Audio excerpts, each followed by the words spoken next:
The pull started in her bones. Subtle at first, just a twinge behind the ribs, a pulse beneath the skin. A sensation not entirely her own. Syrien had felt it once before, the night her son was born, when the dark essence inside her had nearly burned its way out through her breath, her skin, her soul. Now it was back. But this time, it was pulling. Not toward her child, not toward the past, but toward something older, wilder, waiting. She stood alone in the half-lit chamber she no longer called a home. The others were gone, her child carried into shadow, her followers scattered with orders never to return. She had kept nothing, except the feeling. She traced her fingers down the center of her chest to the place where Ultranasius had once reached through death and seeded her with legacy. The place where that cursed breath still coiled inside her like a brand. And now, something was answering it. Distant, feral, unclaimed. She whispered to no one, "You're awake." The mirror gave her no reply. She turned from it anyway, strapping her blades to her thighs, folding her cloak with trembling fingers. There was no one to dress her now, no soldiers, no attendants, no voices left to tell her she was making a mistake. Good. Mistakes were for people who still feared consequence. She should have gone straight to the portal. That was the plan. The rational move. The one she'd whispered to herself in the dark after sending everyone away. Get out. Go quiet. Go now. But Syrien had never been good at plans, especially not when Rose was involved. So instead, she walked the back alleys of Concordia one last time. Alone, cloaked, unseen. And she let her feet carry her where her thoughts had already gone. To the House of Silver Mirrors. She didn't approach directly. That would be suicide. But she perched across the street, up on a decaying rooftop, hidden beneath a tattered awning and the veil of her own silent spell. From there, she could see the upper balconies, the fresh banners, the glow of runes being reactivated one by one. The house was alive again, and Rose was inside it. Syrien watched the light flicker across polished glass, watched servants scurry and shadows pass behind curtained windows. She didn't blink, didn't breathe. "Still playing Queen," she murmured, voice low and soft, like she was talking to a friend who wasn't there. Still so upright. A faint smile tugged at the corner of her mouth. "You should have burned it all, Rose. You should have stayed hidden. But now I get to watch." She laughed, quiet and sharp, and wiped a tear from the corner of her eye that may or may not have been there. Then, finally, she stood. The portal wasn't far. One of her own, hidden in the bones of a forgotten temple 2 layers beneath Concordia's surface. It was tethered to an ancient relay stone long abandoned by Alfheim, shielded by blood signatures and mimic glyphs. No one would know she used it. No one would see her go. And no one in Alfheim would be ready when she arrived. As she stepped into the ring of runes, she felt it again. A tug, not from the portal, from the mountains beyond it, dark, cold, watching. The Specter Wolf, it felt her, and it waited. The portal flared once, no sound, no surge of wind, just a ripple of cold light and a brief taste of iron in her mouth. Then the world turned, and Syrien stepped into Alfheim. The air here was cleaner, sharper. Every breath felt like glass wrapped in silk. Above her, tall trees stood like sentinels, roots older than memory, leaves touched by twilight even in daylight.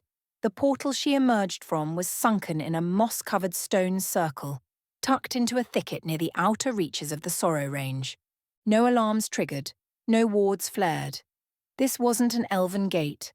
It was older than that, forgotten by the realm, claimed by something else.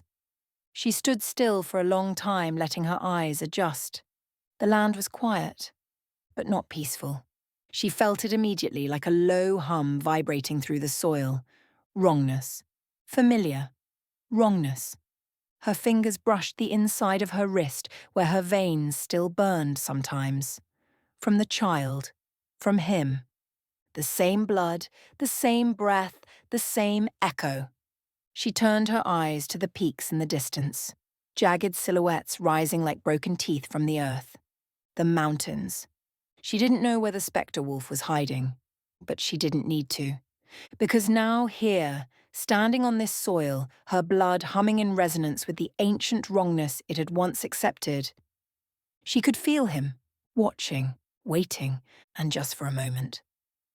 Syrien smiled. She moved carefully through the underbrush, staying just off the main paths. Her cloak had shifted tones to blend into the wilds, one of her few remaining enchantments. The mountains loomed closer now, their jagged shadows cutting through the trees like a warning. Then she heard it. A snap of a branch, the whisper of metal drawn from leather. She froze. 3 figures emerged from the trees to her right, elven rangers, clad in light armor woven from leaf steel and spell thread. Their bows weren't drawn, but not one of them looked relaxed. The leader stepped forward. "You're not supposed to be here." Syrien smiled, small, polite. "Most people aren't. That's why I came." The leader's eyes narrowed.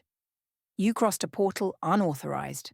There's no village nearby, no guide stone." "I didn't mean to cross at all," she said smoothly. "Old rune. Half buried. I was tracking a dark trail through another realm. Magic got confused. Pulled me through." The second elf raised a brow. "You're a realm walker?" Syrien gave a light shrug. "I'm a lot of things." "Name?" the leader asked. "Elena," she lied effortlessly, "from the borderlands near Duskfen."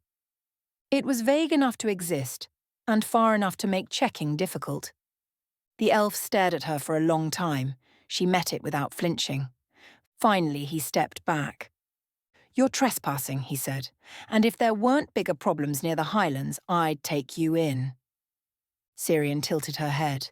"Something stirring?" He didn't answer, but his silence said enough. She bowed slightly. "I'll be gone soon." "Be sure of it," he said. "If we see you again, the questions won't be polite." They vanished back into the trees. Syrien waited a full minute, then turned her eyes toward the mountains again. She whispered under her breath, to no one at all. "So, they felt you too." And she began walking again. This time, faster. The trees thinned as she climbed higher, and the light shifted, no longer golden but pale and sharp, like moonlight filtered through glass. The wind changed too, colder, heavier. It carried no scent, no sound, but something deeper. Something that whispered to her bones and reminded her of the silence that came before a scream. She didn't stop. She couldn't. Whatever waited in those mountains was tied to her by blood, by essence, by the ruin of what Ultranacious left behind. It knew she was coming. And she knew it was waiting. Syrien lifted her hood as the wind rose, and she smiled again, quiet, certain, and utterly mad. The mountain wind tasted of old stone and cold teeth. Syrien stood at the edge of the highlands now, the last tree behind her gnarled and stunted from the elevation. In every direction ahead, frost-kissed grass, broken crags, and a silence too heavy for birdsong. She pulled her cloak tighter around her shoulders, not for warmth, but to dampen the sensation crawling up her spine. He was here, somewhere. She felt it in her gut, in her blood, in that ancient wrongness that flared when the child was near, when her dreams cracked open into visions of fire and teeth. She stepped forward onto the stone. It didn't welcome her. But it didn't push her back either. She'd walked for hours before she saw the first sign. A ridge of stone carved in unnatural lines, like claw marks dragged into the earth itself. Not fresh, not deep, but deliberate. She crouched low beside them, fingertips brushing the edge. Still warm. Her breath hitched. Just once, and she looked up toward the jagged peak ahead. There was no path, no trail, but the wind shifted again. And with it came the faintest sound, not a growl, not a howl, just breathing, far off, heavy, ancient, watching, Syrien didn't call out. She didn't summon or threaten. She simply rose, lifted her chin into the wind and whispered, "You know me." The air held its breath, and in the distance something moved. The wind fell still. No birds, no breath, no sound. Only the crunch of frost underfoot as Syrien crested the ridge and found herself looking down into a hollow carved by wind and time. The snow had receded here, replaced by dry stone and a stillness that watched. And in the centre of that hollow stood the Specter Wolf. It was massive. Her breath hitched, her boots stilled mid-step. Something inside her, a second heartbeat long buried, began to pound again. It wasn't fear, it was recognition. She stood at the edge of a wind-blasted ridge, the stone beneath her boots frostbitten and sharp. Below, in the shallow hollow between crags, the creature waited. Not pacing, not stalking, waiting. It was massive. Fur like wet shadow, rippling without wind, shoulders heavy with coiled silence, and eyes that caught hers and held. Syrien took one slow step forward, breath shallow, her heart no longer hers alone. Something older was beating beneath her skin, something she hadn't felt since the child stirred inside her for the first time. "You were waiting," she said, her voice thin against the wind. "I thought I was hunting you, but—" She trailed off. The wolf didn't move, didn't growl. It just watched her with stillness that felt intentional. Then, slowly, deliberately, it stepped forward. Not toward her throat, not toward her blade, toward her side. Syrien stood her ground. She didn't reach for it, didn't speak again. She just turned toward the wilderness ahead. The wolf mirrored her. Together, without a word, they walked into the wind. Not as master and creature, not as predator and prey, but as two pieces of something broken, finally moving in the same direction. They didn't speak. They didn't need to. The wind wrapped around them as they walked, one woman and one beast, bound not by leash or oath, but by the same ancient echo that had once tried to devour the world. They moved higher, away from the trees, away from the watchful eyes of elven patrols and fading whispers. The path ahead was empty. The story behind them was not. After a long stretch of silence, Syrien glanced sideways at the wolf. "You ever been to Alfheim?" she murmured. "Pretty place. Cold-blooded people, but I hear his daughters rule now." The wolf said nothing, but she smiled anyway. "They hated him too, you know. Maybe they'll hate us less." They walked on, into the wild, into the unknown. Not fleeing, not hiding, just becoming.